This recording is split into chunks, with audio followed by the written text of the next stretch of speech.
Welcome to the Predictive PlayBook. I'm your host, John Ryan, and that was just a little video introduction of every guest that has been on this show from Wager Talk and Sports Memo.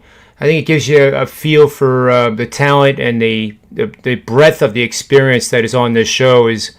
Of course, I'm the host. In my opinion, it's second to none.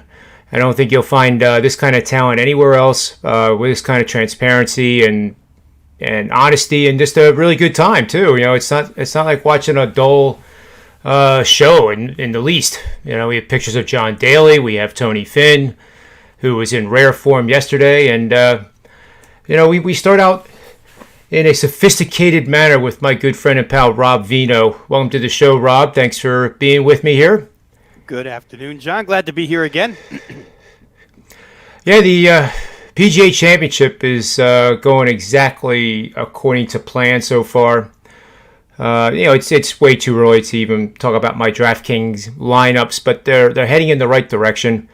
The wind is picking up, and the wind actually is below average, which the media is not mentioning. But the scoring is going up and up and up, and that doesn't mean that it's going up like in a basketball game. In golf, higher scores are bad. So I think, as I said, Rob, on the show yesterday and the day before, and probably the day before that, we'll probably have 5 guys under par when this thing's all said and done. The first hole is a dogleg right, and I've never seen so many guys hit it very close to being out of bounds or out of bounds. And they're trying to cut that corner, and it's a pretty tough shot to pull that off right out of the gate. But just to go to the leaderboard real quick, we have Keegan Bradley, who was one of David Behrman's picks.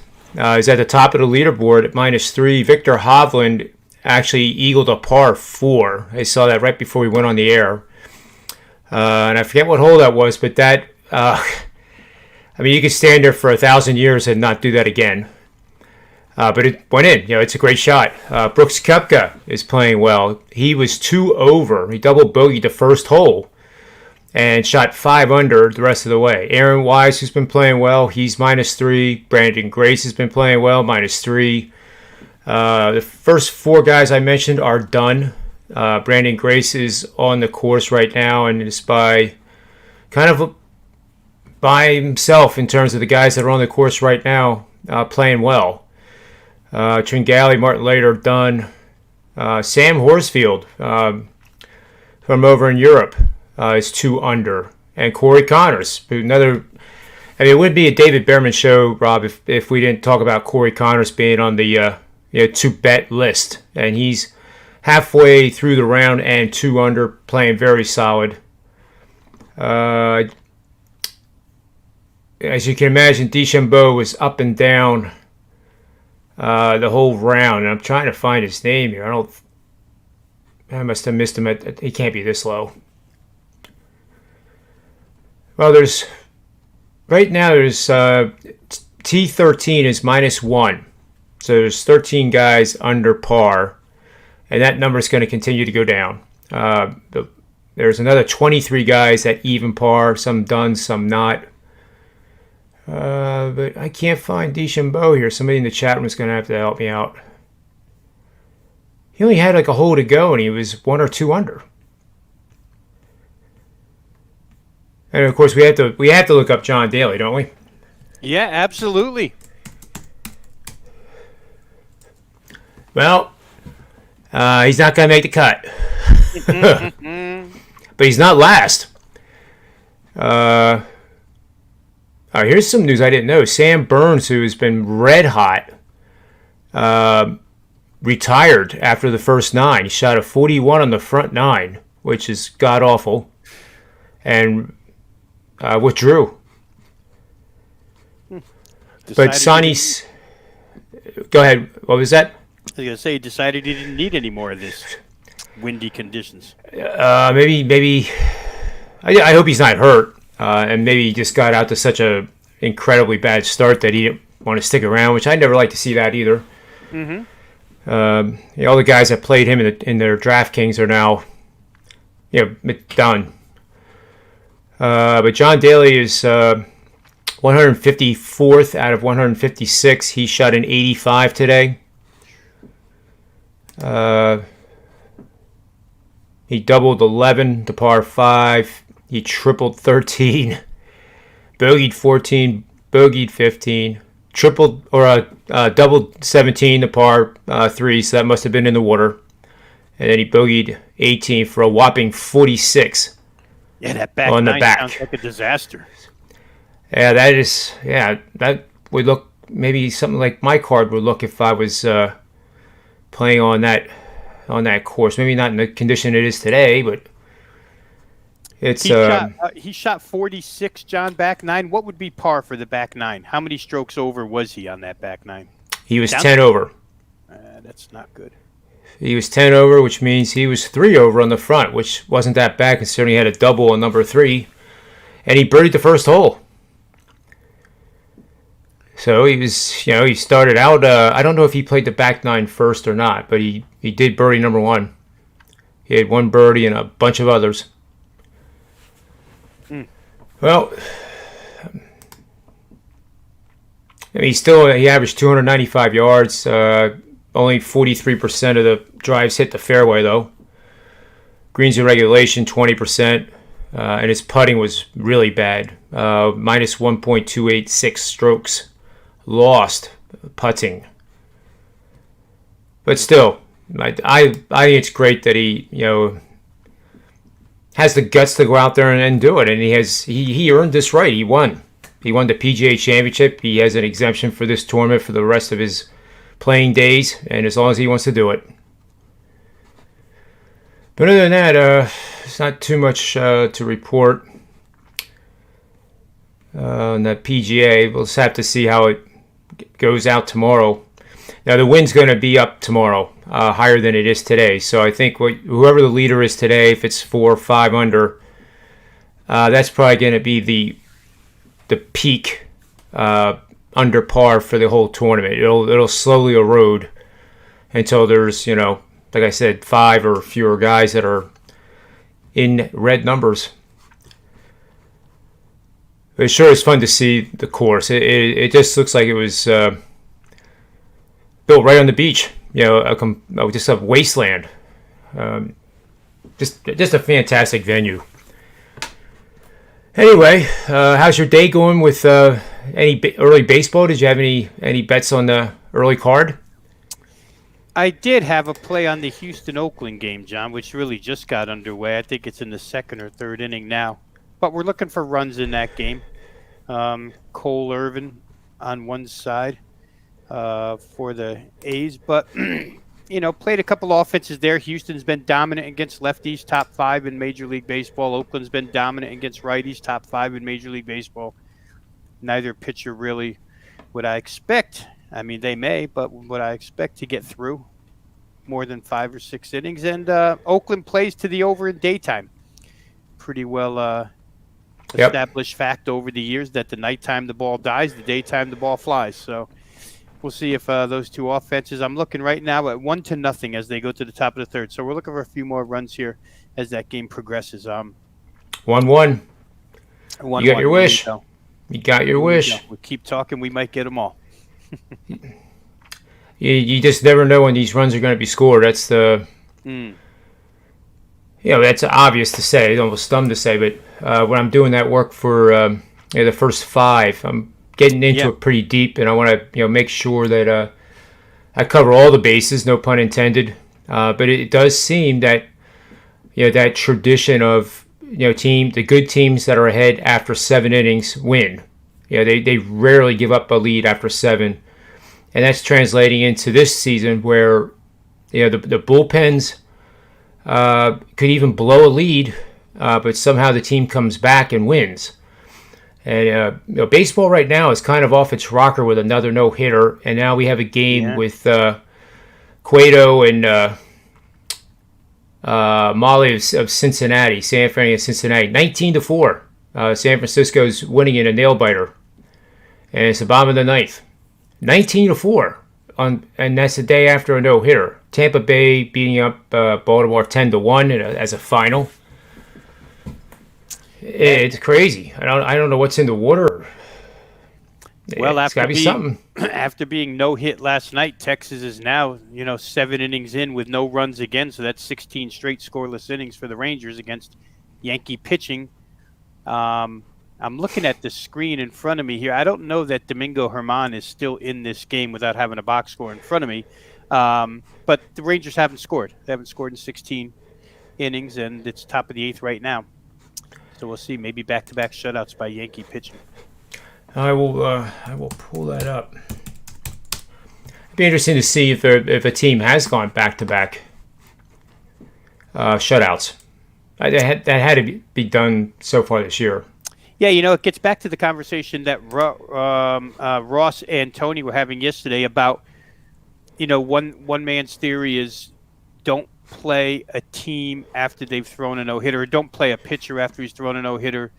And Tony said, I'll play anybody. I'll play that team right back again. And last night we saw it, right? Because the team that threw the no-hitter, Detroit, came back and won. Tony had mentioned he was on scuba last night, so good for him. Detroit comes out and wins, and the Yankees throw a no-hitter last night, and they're winning today.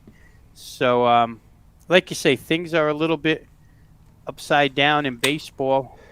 It's still 3 days later. They're still talking about the Tony La Russa White Sox incident, hitting a home run on a 3-0 pitch against a guy throwing a 47-mile-an-hour fastball, or, well, I can't call it a fastball, right? 47-mile-an-hour pitch by a position player. So things are definitely a little bit different in 2021. Yeah, you're not supposed to. That's an unwritten, law. You're not supposed to do that. But I'm looking at the Texas Yankees game here. They have 6 hits. That's about all I can tell you. The Texas Rangers have 6 hits, and Germán out of the game, or is he still pitching for the Yankees?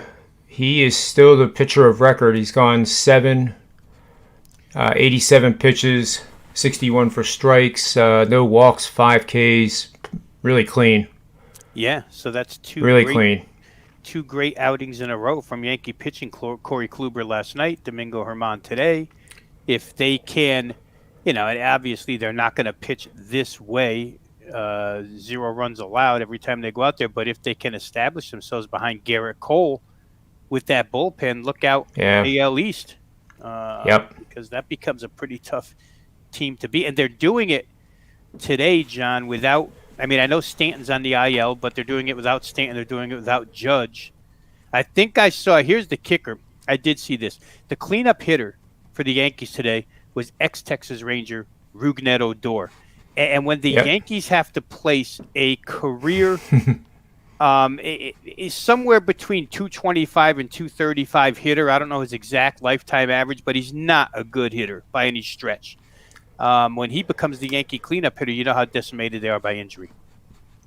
Yeah, he's batting 182 this year, 4 homers, 11 RBIs, 659 OPS. Yeah, and, somewhere Lou Gehrig is rolling over, saying that's the cleanup spot. You're kidding me. Career batting. You wanted the answer, so 236 looks like his career, which in this year is, that's a slugger. Yeah, he's perfect, right? Yeah, he's right on the league average and gets an occasional walk even. Yeah, that's pretty ugly. But the Texas pitchers are actually pitching well in this game, even though they're losing 2-0. Their game score is 69. Germán's score is 70. Texas has used 3 pitchers so far in the game. But those 3 are not pitching badly. No, Dane Dunning must have thrown pretty well. And the Yankees, by the way, have now gone to the pen. They've recorded one out here in the bottom of the 8th. I'm watching it live. So the bullpen's coming in to sew this one up, and that bullpen is as strong as any. You can argue legitimately that it's the best bullpen in baseball, the deepest and the best. So I think they're getting Zach Britton back pretty soon, which would only add to it. We'll see. It's a pretty good division, right? Boston's played above their heads. Toronto's got a lineup second to none. Tampa Bay is hitting the cover off the ball day in and day out the last 7 days. 10 more runs today, like you mentioned. That's a pretty good. And Baltimore is no pushover anymore. So, it's a good division. Yeah, the Yankees they got their 2 runs in the 7th. It was 0-0 all the way up to the seventh. Dunning went 6, 4 hits, no runs, 1 walk, 6 Ks, 79 pitches, 52 strikes. King relieved him. He's the one that gave up the 2 earned runs, which was Urshela. Is it Urshela? Yeah. Singled to deep right. Urshela, yep. And that scored Odor. And then Judge singled to center. Sanchez scored. Okay, so the lineup I saw earlier then didn't include Judge, so Judge did play. Whether he was a pinch hitter or not, I'm not sure, but he played. Okay. I think he was a pinch hitter for. Looks like the right fielder Wade. Okay. So no start, but he got in and did the job as a pinch hitter. Nice. Yep. And Urshela was a pinch hitter too. All right. So the Yanks in a Yep. One of those Thursday getaway day games, right? We're resting people, and they came to the rescue to get them some runs here. Yeah, for sure. Judge is still in the game, I believe, too. He's playing right field, from what I can see from the box score. Yeah, they are scary now. I mean, I don't think there was ever a doubt that they wouldn't be scary when they were 5 or 6 games under 500. It was unimaginable that they would finish at 500 for the season. Yeah, and I think to that end, to start the season, if there were 2 question marks in that starting rotation, they were Corey Kluber.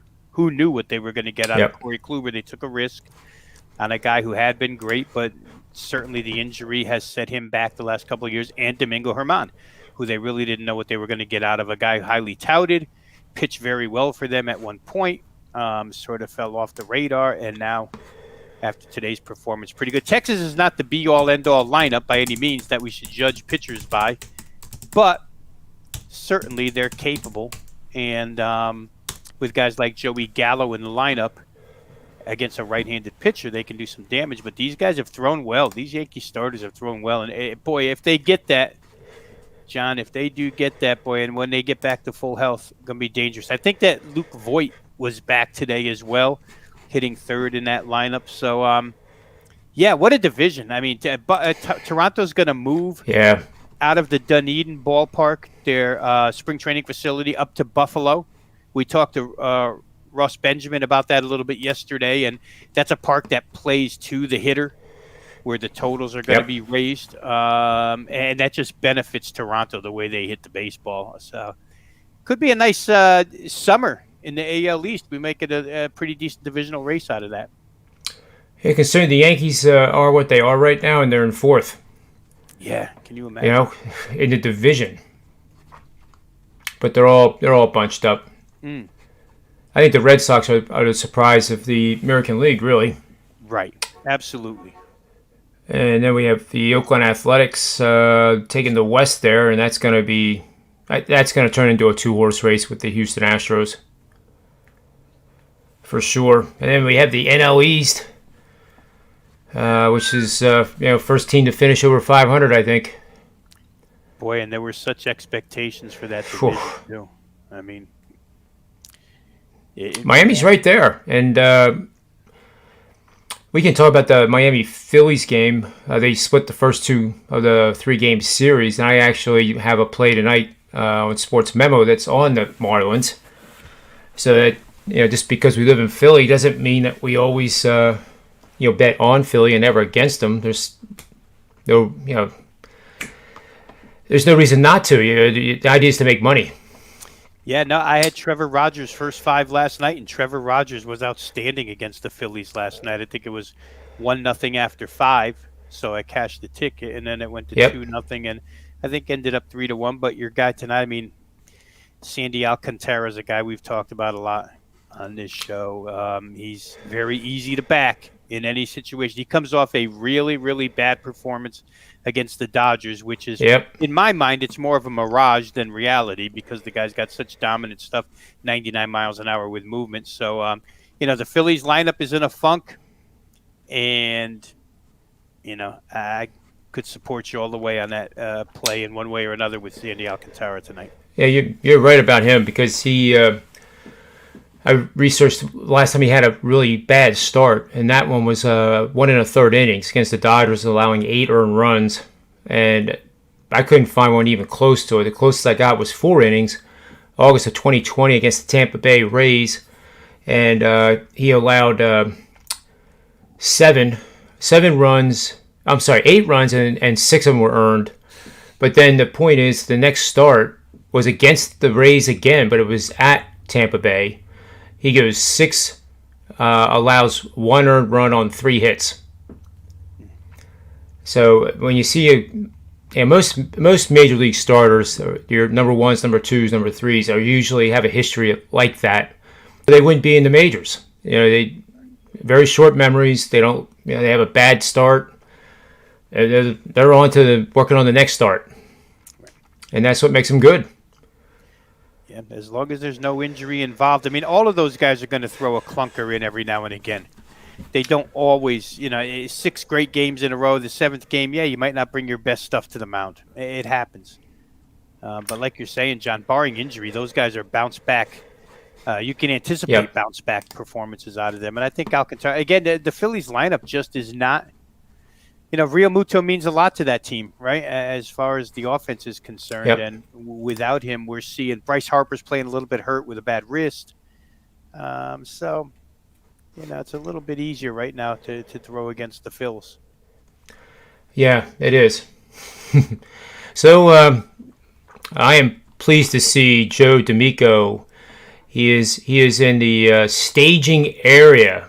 Looking like kind of like one of those horses in like the Kentucky and the Preakness when they get locked up right before the gate opens and they blast off. So I'm going to bring him on here. Is he not at happy hour with Tony Finn? Well, I don't know. Maybe he left Tony Finn there. They travel together, don't they? That's what we heard. It was all over social media that Friday night that they were out together. Welcome to the show, Joe. Good to see you, buddy. John, thanks, Rob. How is everybody today? We are good, buddy. How are you? I am wonderful. It's a great time of year, just period for a sports fan. We've got NHL playoffs full swing. We're about to really dive in head first to the NBA playoffs. We've got these play-in games going on, and we've got baseball. We've got a quarter of the season behind us. We're only a short ways away from football, but out here in Vegas specifically, it's 95 degrees every day. It's warming up. The girls are wearing less. The games are heating up. You can't beat it. It's just a wonderful time of year, and I'm having a blast with Rob and John on the show, doing these shows a couple times a week. And I'm really having a blast over at Sports Memo. We could get into what I've been doing the last few weeks in a minute, but I'm just honored to be here for another show with you both. Thank you for having me. Oh, absolutely. Absolutely. And we were just talking about your Yankees. Yeah. It's a good team. It's good to, once again, John, Robert, it's, every year they're one of, if not the most competitive division in baseball, the AL East. And right now they are. You've got 4 teams with winning records. And when you got a team like the Yankees, who very quietly, I believe they have the 5th or the 6th best pitching staff right now. You don't realize it. They're not hitting, which is what they're known for, in 4th place. But still, only a game and a half separates the top 4 teams. There's a lot of good baseball in front of us, absolutely. And I think that, some of the better teams, I think the NL West is going to be a great race. But I'm certainly always pulling for my Yankees, and I think they've got a good shot today, to be honest with you. Well, they're up 2-0, and Green is pitching in the 8th. It's a great situation, and I'm just happy. Yep. I put up one game already on Sports Memo. I got a squeaker with the Tampa Bay Rays. I think they won 10-1. It was nice, and there's nothing better. I don't know, Rob, how you feel. I know that when I start off the day with a win, the rest of I could get a speeding ticket. I could get a flat tire. My wife could leave me. The mail could come late. I could get served jury duty. I don't care. As long as I start the day off with a win, it's going to be a good day. That's awesome. And let's hope it continues for you, buddy. That Tampa Bay game was not much of a contest, start to finish. I think Tampa Bay got out with 4 real quick and made fast work of Baltimore. And Dean Creamer starting pitcher for the Orioles today. Didn't have any stuff. Not that he's had any all season long. Maybe a start here or there. But we were just talking, Joe. I don't know how long you were backstage listening to us, but where the Yankees are concerned, and in that AL East division race in particular, and the fact that Kluber throws a no-hitter last night, the fact that Domingo Germán goes 7 scoreless today, and I was saying to John, when the season started, in that rotation, if there were 2 question marks, they were Corey Kluber, who knew what you were going to get. They were Domingo Germán, who knew what you were going to get in his return here. But, boy, if they can do, and we don't expect them to do what they did the last 2 nights every time out, right? But if they can support Garrett Cole in that staff, with that bullpen, with Zach Britton coming back, I mean, Toronto's got the great lineup. The Yankees have the pitching. They're doing it right now without some of their hitters. Judge came off the bench for a base hit today to drive one in, or Urshela came off the bench today to help out a little bit. But that could be quite the 3 I don't know if Boston can hang in there. But Tampa Bay, the Yankees, and Toronto, that could be a heck of a race as we go forward. Absolutely, Rob. And the funny thing, and I am a Yankee fan, and we talked about this, always with the head, not the heart in the sports betting. Yankees are a good team, and they're known for their hitting. And when their pitching is coming up, you mentioned the last few performances. If we can get 5, 5.5, 6 good innings out of these 3 and 4 starters, it's going to go deep. It's going to go well. The one thing that always scares me as a Yankee fan, that scared me the last 3 or 4 years, is the fact that Tampa Bay certainly has their number. Tampa Bay could lose to the worst team in the league, and they really give the Yankees a hard time. And these 2 teams have to play each other multiple times every season, but this season. And, that scares me a little bit. Boston's playing well. They got a couple of good pitchers. They're hitting pretty well, 5th or 6th best in the league right now. It's going to be a great run. And I know the first few weeks of the season, all the Yankees are staying. The Yankees, people either love the Yankees or they love to hate them. I get it. It's fine. I'm a Yankee fan. So I came out of the womb a Yankee fan, but I get it. I understand how people love them or love to hate them. But what people don't also understand, the Yankees are good for baseball. When they go on the road, teams that don't normally sell out because the Yankees are coming to town. They're good for baseball. And I think anything that's good for baseball is good for everybody, and I just love it. I love the excitement around the team. But there's a lot of great baseball still going to be played. I think the NL West is going to be a lot of fun. Obviously, John and I talked about it. Don't count the Dodgers out. I did a show last week, not nearly as fun as your show, and the guys aren't as good looking as you guys. They said, "Well, the Dodgers are really out of it." You can't count the Dodgers out of it. There's no way. There's a lot of baseball to be played. And I did listen to the show, and I like listening to you, Robin. You made a lot of good points while I was backstage. The NL East, a lot was talked about the NL East prior to the season. Let's face it, when you got your best team at 20-17 with one of the highest payrolls in the league, it's a tough one. But, the Central, the Cubs are going to have that problem they normally have. Cubs win at home, they can't win on the road. So that leaves a team like St. Louis that can win on the road. All you got to do is get above 500 on the road in the NL Central, and you'll probably take the division. I think there's quite a few. There's several teams in the Central and the American that can really take it. And you're right, a 2-horse race in that AL West, without a doubt. Oakland and Houston, and it's going to be a lot of fun. And it's a lot of fun for me looking at teams in a division that aren't the Yankees, slugging it out, because it's exciting. It makes for good baseball, and it makes for good situations for people like us that pick winners. It's just going to be I think this is going to be one of the best baseball seasons we've seen in years. Yeah, and what's good for baseball, too, with the Yankees is when the Yankees, as a guy who comes out of that tri-state area in Connecticut, about 45 minutes outside the city. So like you, Joe, I was raised a Dodgers fan because my father was a Brooklyn Dodgers guy, but being at the stadium enough and with enough friends that were Yankee fans and now relatives that are, Yankee fans, what's great is when the Red Sox are good and that series, I've been to the stadium for a couple of those where I've seen old men rip up elementary school kids' little cardboard signs that might say "Go Red Sox." So, I mean, that series is as intense as any. And when they're both good, and if they're both good in July, in August, that makes for a better AL East race, no doubt about it. Absolutely. And I've seen, I was at Yankee Stadium once when Clemens, when he's pitching for the Red Sox, he struck out 15 or 16. I saw Yankee fans get up and give him a thing of vision. I will tell you, I was at the one-game playoff with Bucky effing Dent. I was there. Mm-hmm. I had a Boston Sox shirt on, and I will tell you, I was there with my mom, who I get my clear head from her. She was a little nuts. She brought me there for the one-game playoff, had a Boston Sox shirt on. And what was funny was we were sitting in like maybe 5 rows behind the Red Sox bench, and there was a famous family from Boston who knew of me, knew of a relative of mine, and my mother said, "Joe, you better calm down. I don't think we're gonna get out of here alive with that Boston Sox stuff." And one of the guys who was a famous guy from Boston, I'll put him in that, turned around and says, "Don't worry, kid. You'll be okay here." And I'll tell you, that's the great thing about rivalries, and probably the oldest and certainly the most publicized rivalry in baseball. It's a great rivalry. I have friends that played, and John and I told you, I have friends that played for the Red Sox.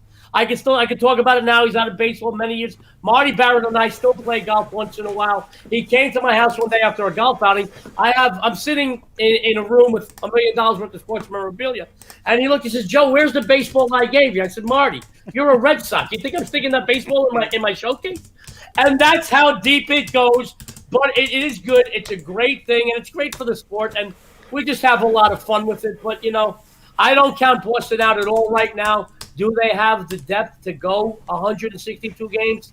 It's a long season, and anything can happen. You lose a starter, you lose somebody, you lose your number 3 or 4 hitter, or even your leadoff hitter these days. It's really important. And a lot of things can change, but I am looking forward to a very exciting race. Yeah. Well, before we get to your free pick, which I just saw the rumor on social media is on your beloved Red Sox. I want to bring in Tony Mejia into the show so he could hear all about your free pick involving the Red Sox and their opponent, the Toronto Blue Jays, which is probably one of the last games Toronto will play before they go to Buffalo, I guess, right? Yeah. When did they go to Buffalo? June 1. June 1. So they still got a ways to go yet, but 10 days or so, yeah. Certainly be a different environment from where they are now, to say the least. But just looking at this matchup, Joe, before I turn this over to you, it's a matchup of Nick Pivetta against Steven Matz, and neither pitcher has pitched against their opponent more than one time. So there's not much history on the pitching versus batter situations, which is something I really like looking at. Matz's one start, ERA of 5.07 and a WHIP of 1.876. So and that was against a very powerful Boston lineup. So I don't know what to make of this game, and the umpire is Mark Wegner, which I don't think is on your red alert list. But so far this year, his games have averaged batting .234, which is a little bit right around the league average. The last 3 seasons, he tracks the league average, .248 the last 3 seasons since 1997, .258. And can you imagine a team batting .258 this year? At the rate we're going, we're gonna have more no hitters in one season than we had in the last 50. But that won't happen. Anyway, Joe, take us through this game and tell us who you like. Well, I got to do a shameless plug, guys, if you don't mind. That's fine. Last 30 days on Sports Memo, 69% winners in MLB, 25-11. Last 30 days, NBA 60%, 21-14-1. The last 30 days overall ranked number 1 in the world, documented at over 64% over at Sports Memo. 1 game remaining on the board tonight. We had a winner come in with the Rays today. I don't really like to go above $1.45 to $1.50. I think I caught about $1.53, but I really did think the matchup was good. Thankfully, it came in. I got the Pacers-Wizards total tonight. People could get it over at Sports Memo right now for $25. Guys, I got something great. The good people at Sports Memo really took care of me. I mean, they've been great to me. If you purchase the rest of my baseball season, by the way, 14-2, my last 16 at Sports Memo and baseball releases, purchase the rest of baseball, received The rest of the NBA, absolutely free, only at Sports Memo. I'm just so honored. I'm Tony, I'm glad to be here with you. Yeah, I think this is the first time I ever shared a panel with you. Always respected you. And I can't believe we've never shared a panel, but I'm glad that I'm here with you today. So I want to say thank you for joining me today. This is an honor for me, so thank you. How you doing, Joe? I've just started doing these, so I haven't shared panels with many people, but yeah, I definitely know your name. We used to collaborate at Vegas Insider, and so yeah, definitely, and good to hear your success. So well, thank you. Applause. Thank you, John. I was a little hard pressed to find a free winner for today to do on the show here. One NBA, and I posted it. 6 MLB games gone already. And I felt the rest of the card was uglier than if Larry Bird and Patrick Ewing had a love child. And trust me, that would be an ugly baby. That's an ugly child. I agree. But I did find a hidden gem. Be a tall one. That's an ugly kid. No, let's call it. Let's call it 30. That would be an ugly child. Two of the ugliest guys ever in sports. But anyway, the Red Sox game back up. I did find the gem. As you guys know, I think we spoke about it, touched about it quickly. The two teams have split 4 meetings this season. Toronto enters the contest a bit hotter, but Nick Pivetta, I think he's going to cool them down. I think he's going to cool that lineup down a little bit. 5-0 with a 3.16 on the campaign. What more importantly to me is his starts. He's had 8 starts this season. The team is 7-1 in those starts. Very, very big. Granted, he did have some trouble, and I believe 2 starts against Toronto in his past. But for a pitcher, just taking them out, knowing you have the luxury of a top 5 lineup at your back, having your back, I think is huge. No disrespect to the Blue Jays. They, too, have a strong offense. But I've never been a huge fan of their starting pitcher here. Steven Matz, the ex-New York Met, 5-2 with a 4.29, very respectable numbers. However, he's faced the Red Sox only once. He got banged up in that outing, folks. The Bo Sox should see the return of Manny Santana. It's going to further bolster their offense. Couple of numbers that, and I do put some stock in numbers, not all my stock, but when it confirms my pick, I'm going to go for it. 13-3 the last 16 in the underdog role, 11-3 the last 14 versus AL East opponents. They certainly have been winning the last year and change against division foes. 9-3 the last 12 versus left-handed starters. 15-6 the last 21 on the road. We talked about this. They're winning on the road. Used to be they just won at Fenway. Now they're winning on the road. I like Boston in the underdog role here. That's my hidden gem to give out, guys. Well, I can support that with Coors 9-2 as an underdog, as the manager of Boston. So that is a great situation that Boston. I always like Boston as a dog. Yeah, and not just this year. Good situation for them. You know, it's hard when you got a team that's playing. I mean, 13-6 on the road this year. They've got Nick Pivetta. I mean, the guy's got a perfect record. They're 7-1 behind him. Toronto can hit the ball. They're hitting. I like the combination of everything adding up here and getting them in the underdog role, which we don't see normally. You got to fly with them. There's some value there, and I look for value when I'm playing baseball. There's one thing, and this isn't to cause a debate with it either, but I know there's one of the betting angles I have where a team is facing a starter that has not lost in at least 5 starts. So they could be 3-0, 2-0 decisions. They could be whatever. And it just struck me, and I wish I would have been able to pull that up because it would work against Boston, not that your play is not valid. And we've had a couple of those the last couple of nights because we're at that part of the season now. So I'll have to pull that up. Maybe I'll make that the betting angle of the day for Major League Baseball tomorrow. But you're right. Pivetta is a pitcher that probably is one of the few right now that I won't be all that scared to face Toronto.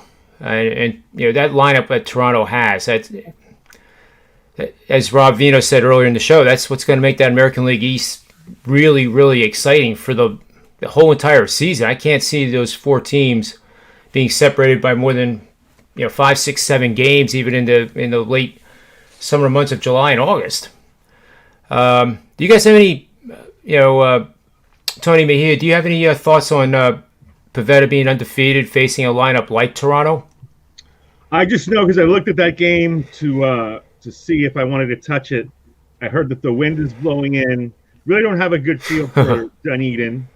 And right now, I'm rooting on Aroldis Chapman on this app. I just saw that he threw a ball almost 102 miles an hour. He struck out Nalo.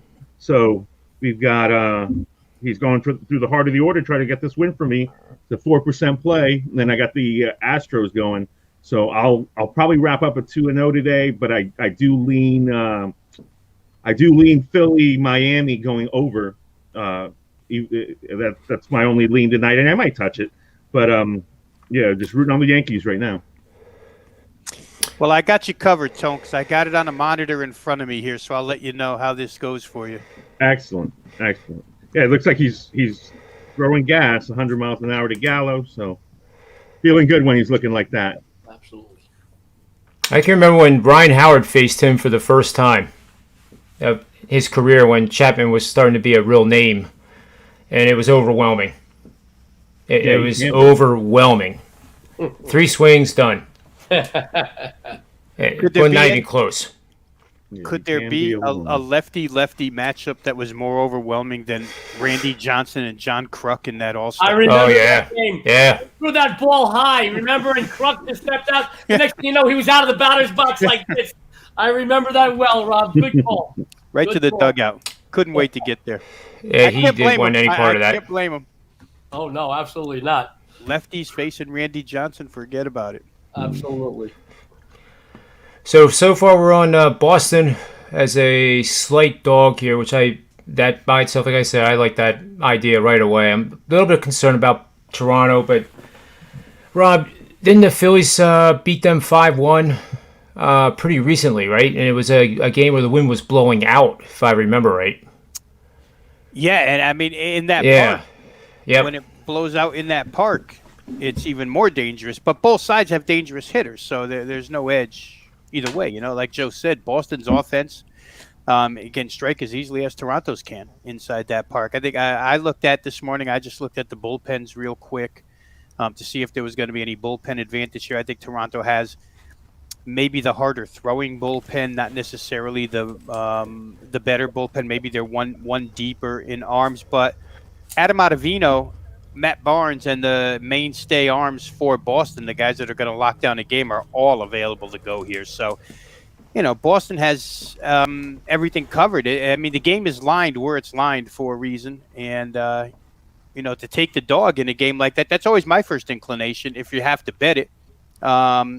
And you can make counter arguments back and forth both ways, then go ahead and take the price. So I can certainly sit there and see Boston as a viable play tonight. And before you guys came on, Rob and I broke down the Phillies and Marlins game, so we don't have to redo that. But I think we both agreed that the Marlins are probably the play there too. And I like the dogs to be a little bit bigger than just plus 125 money. You know, more like plus 150 is when I pull the trigger on it. But those are the money line parlays when you can get a confidence level of those two teams winning outright. That's the time to do it. But I just don't think they're priced high enough for me to be interested to do it for what that's worth. Alcantara is coming off rocky outing. I thought about Miami too, just to play a dog tonight, but that's why I like the over too. I mean, I don't really trust Velasquez. I know he looked good; he's looked good all season. But with Alcantara coming off a rocky outing, not going to trust the Marlins for not for that price. So over if I want some action. Yeah, and to that point, we were talking about that too, and that's one of the reasons I picked Miami was because I had to go back to August of 2020 for Alcantara to have a bad start. And he threw 4 innings against Tampa Bay and allowed a ton of runs, and it was a horrible start. The very next start was against the Rays again, except this time it was at Tampa Bay. And he went 6, allowed 1 earned run on 3 hits, and was very impressive. So I've kind of found over the years that, like we were talking about the no-hitters yesterday, not to get off the track here yet with the no-hitters, but pitchers in the majors, when they have a crappy start, usually bounce back pretty well, or they're not in the majors very long. And I look at like the 1, 2, and 3 pitchers. Alcantara, I don't know what he is actually. I know he's going up against the Phillies number 5 guy. So he's what? Do you know what he is, Rob? 3 or 4 In that Alcantara? Marlins rotation? Yeah. Yeah, I mean, if he's not 1, he's 2. I mean, it's him and Lopez in that rotation, right? When Sixto Sanchez comes back, the Philly phenom that they traded for JT Realmuto, then you've got 3 of them. Trevor Rogers working his way, and Trevor Rogers is probably the started the year at the bottom of the rotation. So yeah, Alcantara is their guy, John. He's their horse, and the most proven of the bunch. Yeah, they have such pitching talent that over the years, recently, I haven't been able to. You get into the season, you really don't know like who's officially like the number 1. Almost like the Phillies pitching is not as good, but Aaron Nola is supposedly the ace, but clearly Wheeler's the guy. I mean, Wheeler is the guy that's. He's throwing like an ace. I'm not saying Nola's bad. I'm just saying they get labeled, I guess, and that's how it stands for a while. And then throughout the season, right, I lose track of who's who. But I don't think that really matters. John, I think this year we've seen some, I don't want to say strange things happen, but strange things happen where we've seen 3 and 4 pitchers evolve into the ace of the staffs on several squads right now. And, as long as they keep winning, hey, it's going to make for a great season. But we've seen quite a few 3 and 4 in the rotation evolve into the ace of the staffs. Guys that are 5-0, 4-1, 4-0. We're seeing quite a bit of that. And it just makes for good baseball. And, hey, for us handicappers that could pick them, more power to us. This is a really good year. And we are seeing, like I said, some guys like that. It's great stuff. I love reading the guys that are chiming in with their questions, John. Yeah, I mean, this is Lou Dini has provided some stuff in the past too, I think. So, I obviously I don't post everything because I like to post the best of the best.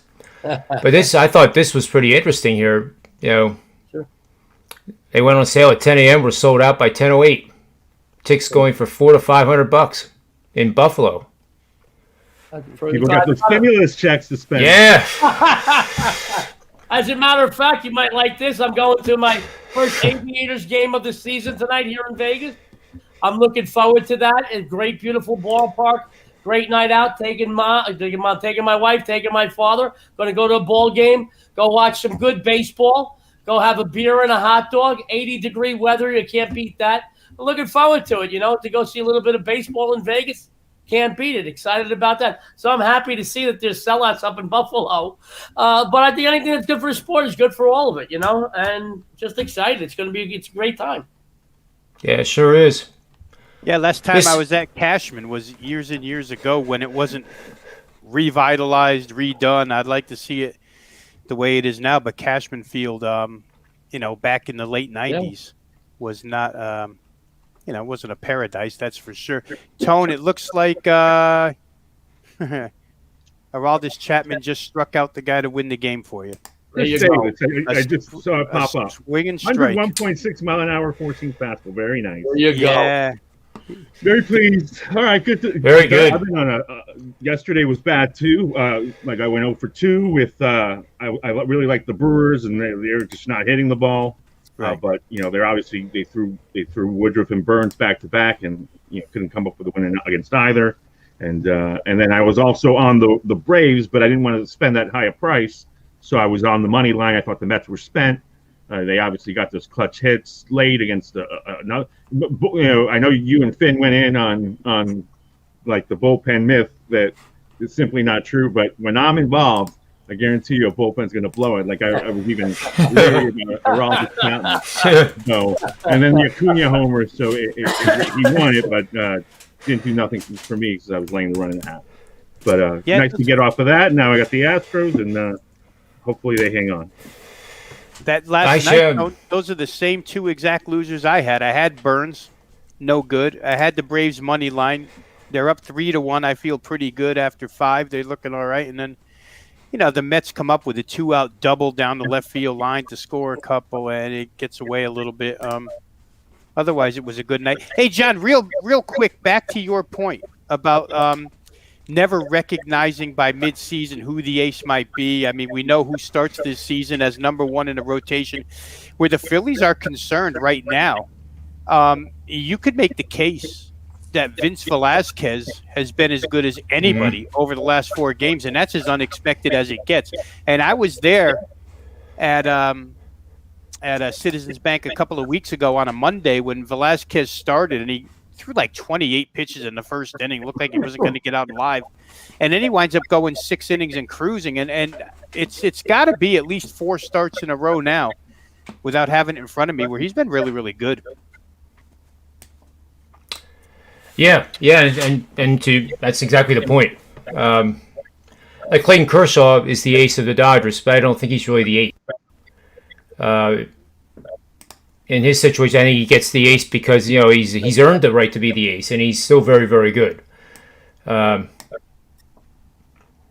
I guess really what it comes down to is they try to get that rotation to match up lefty against lefty as often as they can. I think that's probably what the main goal is. They kind of stripped him of it last year too because they started Walker Buehler as their new number one in the rotation. Yep. When they were able to, a lot of teams aren't able to set their rotations for playoff series because their number one had to pitch a game towards the end of the regular season, doesn't have the right rest before a playoff series starts. But the Dodgers were able to set theirs up and set it up with Buehler on top. So, and now with Trevor Bauer, I mean that's a staff where it gets totally mixed up. Any one of those guys at any given time can be your ace. I'd take any one of them on my team. Any one of them.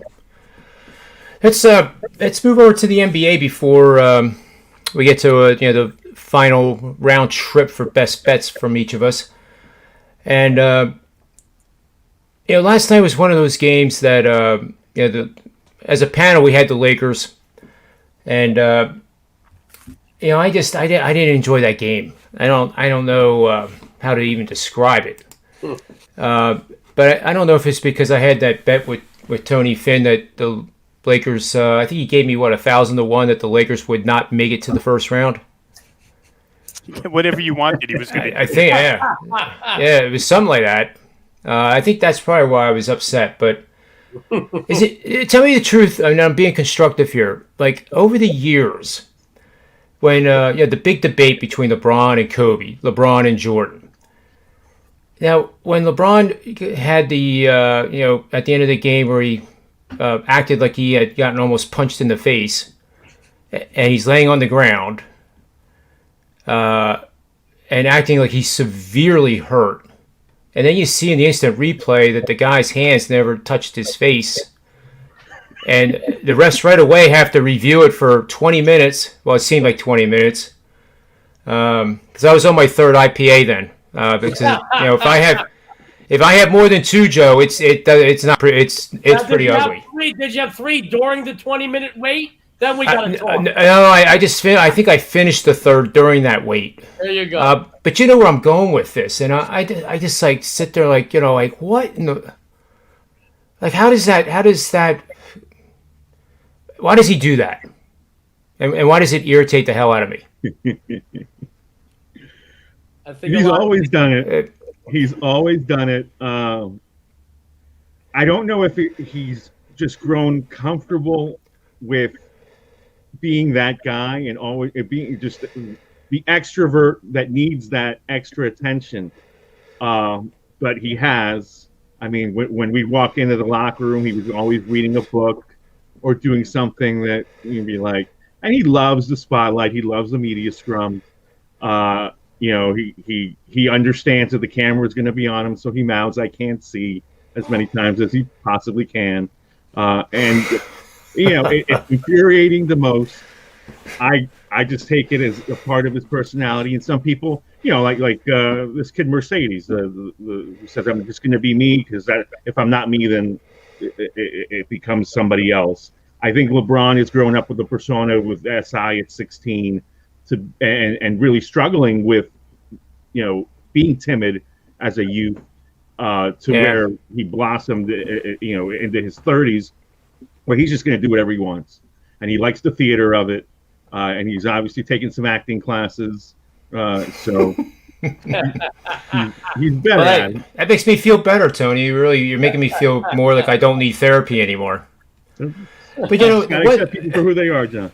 What really struck me on the whole moment, though, was that there's that team from Philadelphia called the 76ers, and they have a guy named Joel Embiid, who was, the media kind of ripped him last year, and Rob will tell you, too, that, and the year before that he's soft, and he, too, would get hit, but at least he got hit, and then he would, act like he was severely injured and you didn't know.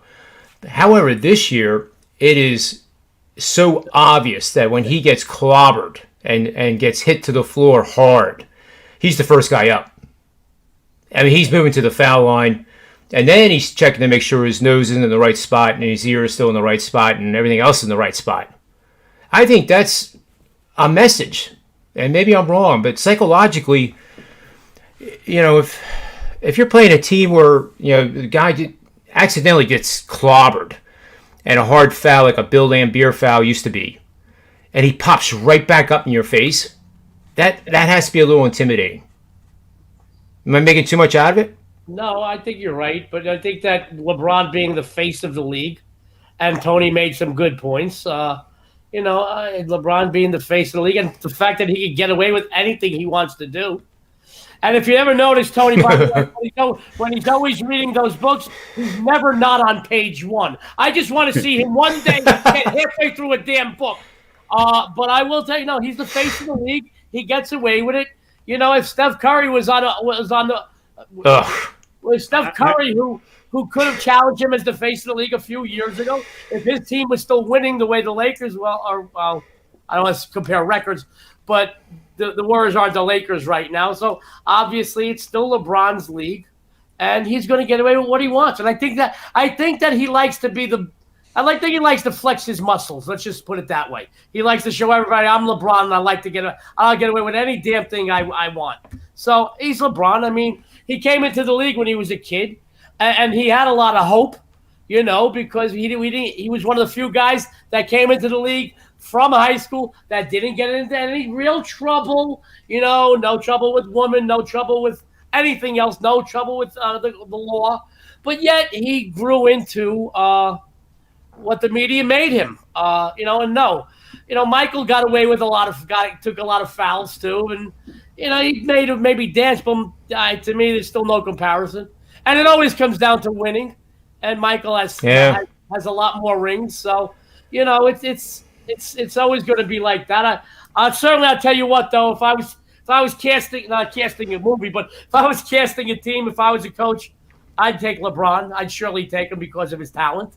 But he knows he can flex his muscles and get away with anything he wants. And that's the game today. We see that in the NFL. We see that with certain players in baseball. We got a guy that came out of Vegas who's quite possibly, I don't want to get into the debate, the most overrated player in the history of the game. Cries and everything. He curses at umpires. I seen him in high school. We all know who I'm talking about. I wrote a column how he's the biggest baby I've ever seen. Bryce Harper cries. I went to go see two high school games because we were reading some ink about him. I seen him once go after an umpire and the other time throw stuff at an umpire. In high school, I said, "What the hell is this kid going to do when he gets to the pros?" Then the first thing I see when in the Las Vegas Review-Journal, which I love writing for the paper, been writing for them for 20 years. First thing is the next Babe Ruth, and then here's a guy who, he gets a call, third strike, and the next thing you might as well go have another IPA, John, because the guy's going to be there for 10 minutes throwing a tantrum. The game has changed. I certainly don't see guys like Willie Mays doing that. I certainly we would have never saw Walt Frazier do stuff like one of my favorites. I always bring him up. But the game is changing. Players can get away with a lot more. I would have loved to see somebody try to pull that stuff. DiMaggio, who was one of the more quiet superstars, he did his thing. He went around the base. He went back on. He put his jacket, and that was it. We don't see that anymore. And it's the media, and it's a big part of it. But then again, LeBron made the league a lot more exciting since in his tenure in the NBA. But he's going to get away with a lot more. Bryce Harper is going to get away with a lot. Hey, we've seen guys not even get near Tom Brady, and all of a sudden they're flagged. we see it happen. We see it Yeah, happen. but those were good calls, I thought. Yeah, well, there you go. But I mean, LeBron is the face of the league, and he just flexes his muscles. He flexes his muscles. I was just curious because don't tell anybody, but I bowl in a league still, and the guys like to pick my brain about that, and then they'll debate who's the GOAT, and I'm not allowed to talk because I always say it's Tom Brady. But in basketball, the point that does get a little polarizing and people get touchy is when I bring up the fact that LeBron created his teams.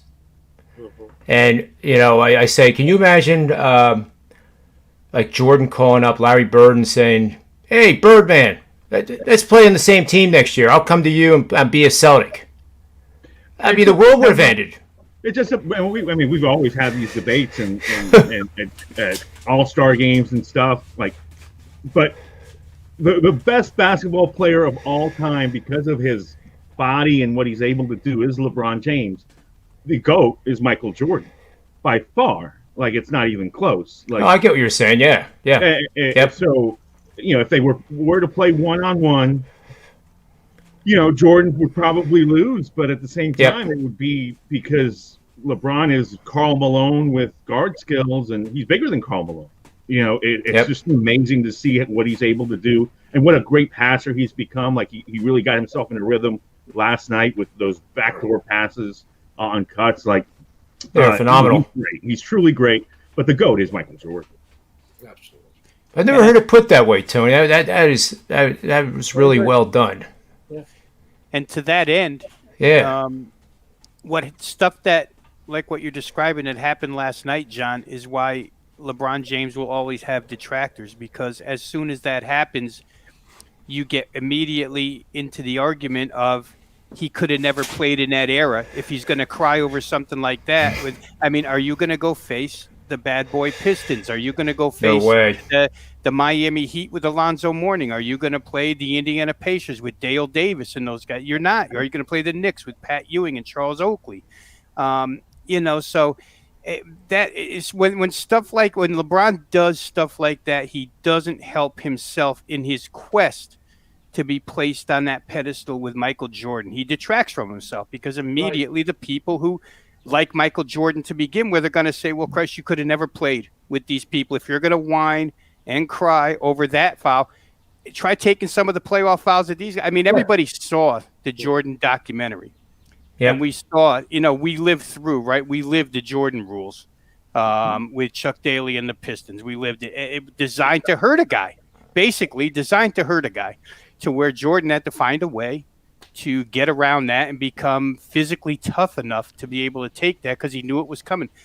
It's never come for LeBron. The rules are different now. And to say that Michael, again, for people who love Michael, to say that he couldn't step in at his prime from 2012 to 2021 where nobody can touch you anymore and not score 50 a night, he probably would have.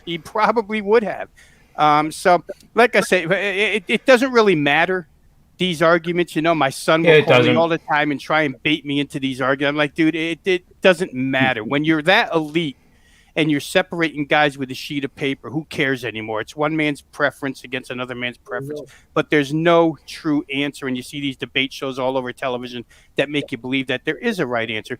But I'm just saying that for LeBron, a guy who's sensitive to that, and who wants and wears number 23 because of that, and wants to be known as King James, when you do stuff like what he did last night, it just isn't going to get you anywhere. Just get up, play the game, and go on with it. And maybe at some point, I don't know that guys ever will.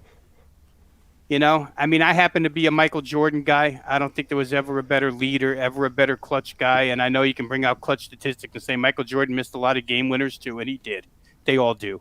But that's just my 2 cents in it, is that LeBron doesn't help his cause when he lays there and after he makes a shot wants to tell everybody, man, I saw 3 rims. Wow, does that make the shot even greater, LeBron? You made the shot. Okay. Don't sit there and tell us how difficult it was. One last point on that. It's the historical significance of it, I think, because we know Michael with the shrug and things like that didn't seem premeditated at all.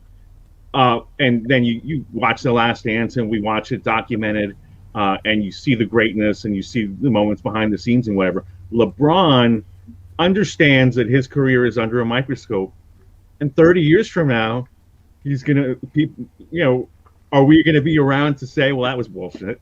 I hope so. Or is it just gonna be like, oh wow, look, Draymond got him in the eye, and then I can't see. I made 1 or 2 free throws, and then that fluky shot, which was great, a great shot, but still, he makes that 3 out of 10 times. So it is an amazing moment for him, and certainly, the biggest winners for that last night, I think, were the Utah Jazz. So I think they were cheering at home. Yeah, I think you're right too. Mark Jackson nailed it last night too, right? When LeBron was at the line, he said, "Yeah, if I ever got hit like that, I'd go up to the line and squint real hard too, just in case I missed one." Build in the excuse. He said, "I've been there, done it."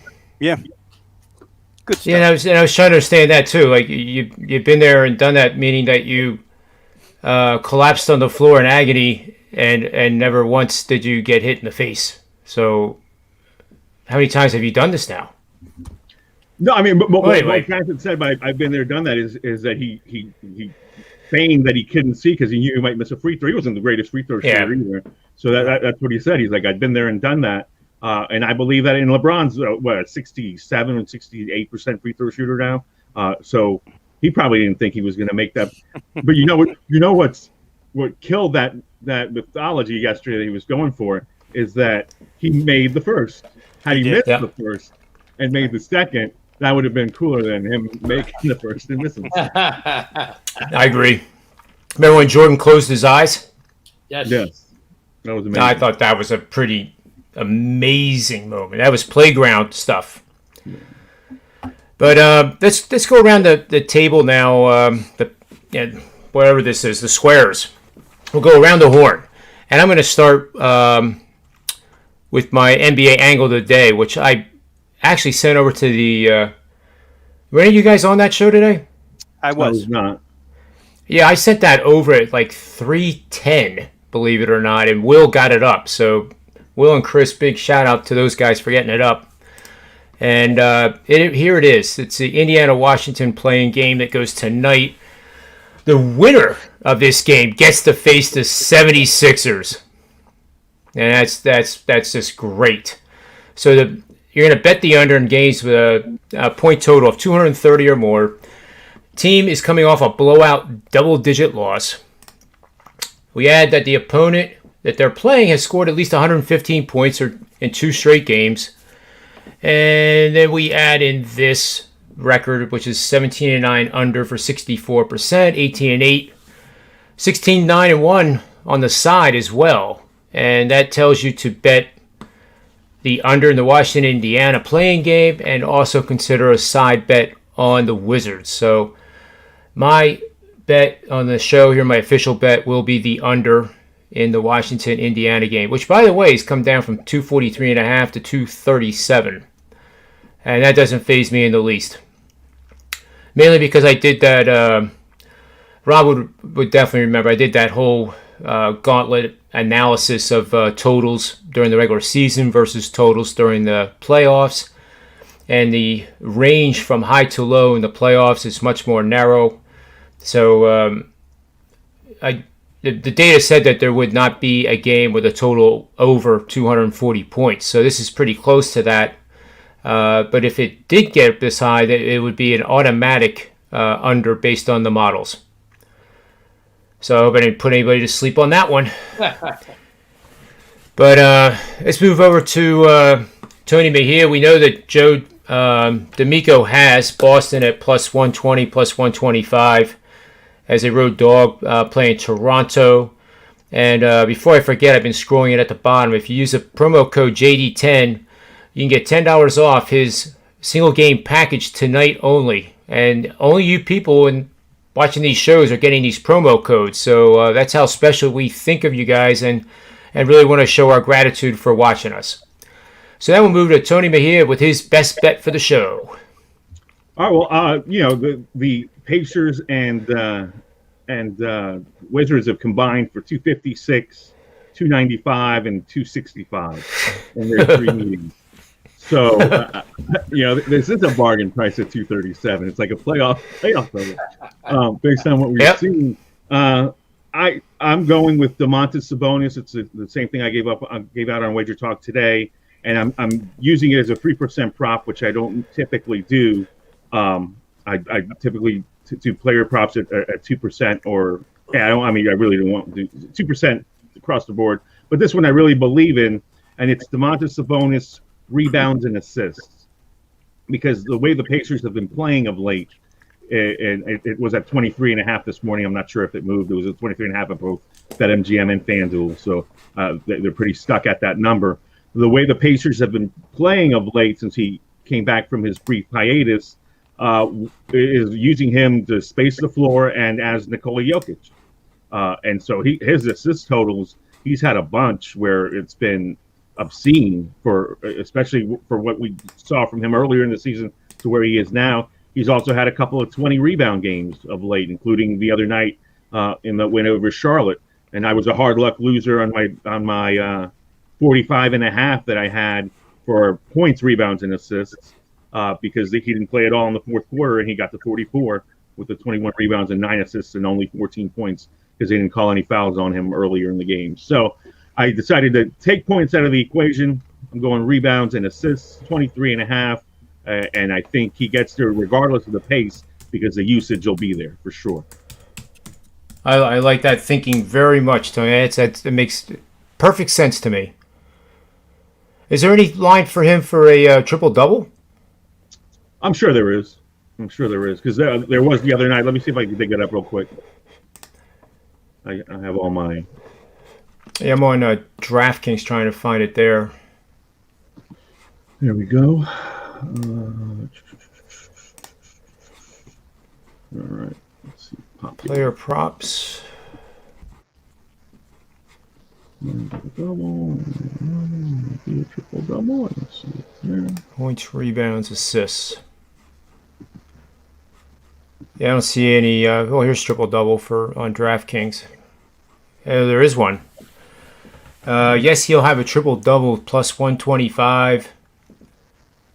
No, it's minus 162. Westbrook triple double, yes, minus 420. No, plus 290. But that is the probability that he's playing at right now. That's not expensive in the least. Yeah, and I got your FanDuel's Westbrook minus 430 and Sabonis plus 165. Yeah, I like Sabonis triple double and your points and assists. I mean, that's a great call. All right, so now we'll move over to Rob Vino for his best bet of the show. Yeah, real quick, just to back what Tony's saying about Sabonis. In these 3 games against the Wizards, he scored 30, 32, and 35. If you take his points plus his assists, those numbers are 43, 41, and 41. If you take his points plus his rebounds, those numbers are 43, 51, and 46. So he's well over almost any way you want to play this guy. The prop that Tony gave, he's had a 26 and a 28 involved, which is better than the number tonight. So he's just been a menace in this particular matchup. My NBA currently 4% best bet up and available at sportsmemo.com. So I'll go the baseball route here, John. I'm going to come back with Atlanta Braves run line, but I'm going to shorten it up to the 5-inning run line. I'm going to lay a half a run with Drew Smiley here. The Pirates are not the most pathetic team hitting against left-handed pitching this year, but they're the second worst. Batting average, on-base percentage, OPS, whatever you want to use, they're way down there against left-handers this year. Smiley has not been the greatest, but for a short stint, 4 or 5 innings, he can be a little bit tough on lineups. The other side of the coin, the Braves are dramatically different in their numbers between hitting against righties and lefties. Righties, they're far superior. They're 7th in the National League in OPS, or in the major leagues in OPS against right-handers. So I'm expecting that after 5 innings, they'll be ahead here. The last 8 games that the Pirates have lost, they've been losing after 5 in all 8 of them. So hopefully they're losing after 5 innings in 9 straight after tonight. The price here is about $1.30. I'm with Joe. Joe said something earlier that I tend to stick to as well. And I don't even know that I get as high as minus 150. Maybe very, very rarely. This happens to be minus 130. I played a minus 135 5-inning line with Jack Flaherty last night in St. Louis against this same team, Pittsburgh. And that worked out. And I was even hesitant to lay 35 cents, but I'll lay 30 here with Smiley and the Braves. Give me Atlanta minus half a run first 5 innings. Love it. And then tomorrow we're going to have a. I guess it's going to be a drunken fest with everybody that's coming on the show. Well, Joe's going to be back with us. Joe D'Amico will be back again, back-to-back days. And then we have just a whole bunch of other guests coming on. The usual suspects, the Steve, I only bet with my own money, Merrill will be on. I don't know if you guys saw, we did the Bitcoin show. And it's amazing how many people I learned this past 2 weeks when I did that tweet with my chart and said that it was going down. How many of my friends actually are involved with Bitcoin and Doggy and... I actually didn't see where it finished today, but we can tell you, this is not a good thing right now with the collapse that occurred. It closed 39,970. So we had a new technical term added to the list that Steve Merrill has been approved to say. It's called capitulation, and that's when the shit really hits the fan and there's blood in the street. And like the day yesterday, it was a range where it was one of the biggest intraday ranges for any commodity I've ever traded in my entire life. And that gets the people that were saying that it's going to 200,000, it gets them rattled. And as bad as that sounds, that's actually very healthy for the market. And I was telling Johnny Detroit that, even if it goes to 20,000, it does not rule out the possibility and the potential of this, the cryptocurrency industry, doing what people had originally thought it would do. And Bitcoin could trade 200,000 in 3 years, 2 years, whatever. So it's not saying that this is the pin busted the balloon and now the air's out of the balloon and you can never get the air back in the balloon. That's not the case. But I do think it's going to stay above 30, but it's going to chop around very violently. So I've been highly recommended you get financial advice from a licensed pro before you step into a body of water filled with all kinds of sharks. And I'm in that body of water, but I wouldn't call myself a shark. I look more like a tadpole, I think, compared to some of the other players that are in that field. But it's fun to watch. And then EDR is Endeavor. That's UFC stock that went public 2 weeks ago, and that has traded very well in a very negative type of environment right now. So that was good to see. That's really all I have. Any final thoughts from anybody? Yeah, I got final thoughts. Let me congratulate Tony Mejia down there. The last time we were on together, we were on opposite sides of a Washington-Boston total. You three guys got it right. I got it wrong, so you certainly have to congratulate those guys for getting that play under the total. And under the total from start to finish. Really never any chance for somebody like myself holding an over ticket that night to get that job done. So that's a good job out of you guys, Tone. You, Teddy, and Ski. Well, I miss him. There was a chance because I was sweating it in the fourth. There was all those fouls being called, and then Westbrook went to the line. I think if Westbrook is healthy in that game, because it was such a strange game, I had and the only thing I've done right so far in this playoff play-in stuff is the totals, because props I've been spotty, and then I was on Charlotte, which was a bloodbath. But it was that game. That game was so weird because I had Westbrook rebounds and assists, same way I have Sabonis tonight.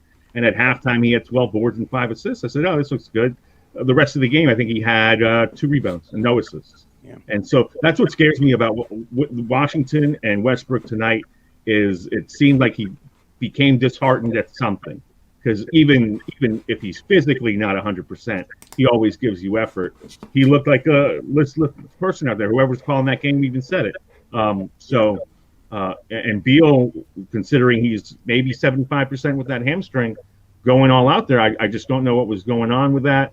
But I do know from experience that you get treatment almost 48 hours in a row, you'll be fine to do something tonight. So from that standpoint, wouldn't write off Washington.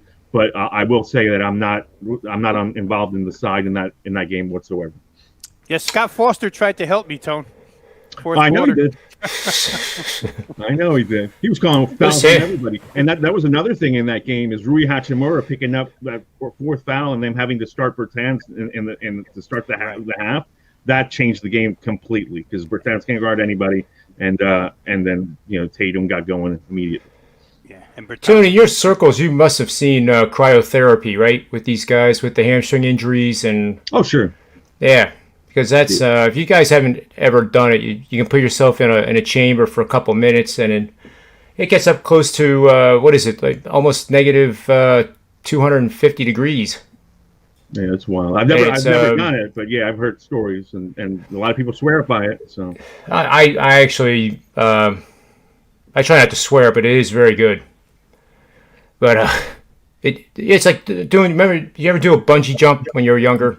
It scares the crap out of you the first time you do it, and you do it the second time, and it's kind of like, oh, well, what's to be scared of? It's a similar thing because it's a sensation that your body, has never experienced. When you start feeling it, it is pretty cold. It's pretty cold.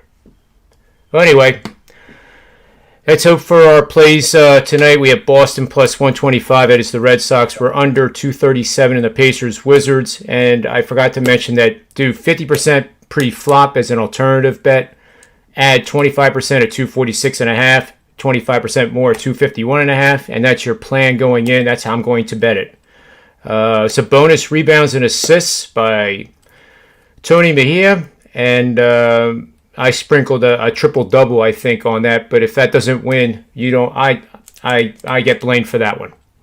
And then we have the Atlanta Braves run line, and we have first five Braves with Rob Vino. That was first five Braves, not total. Yep. Minus 130, yep.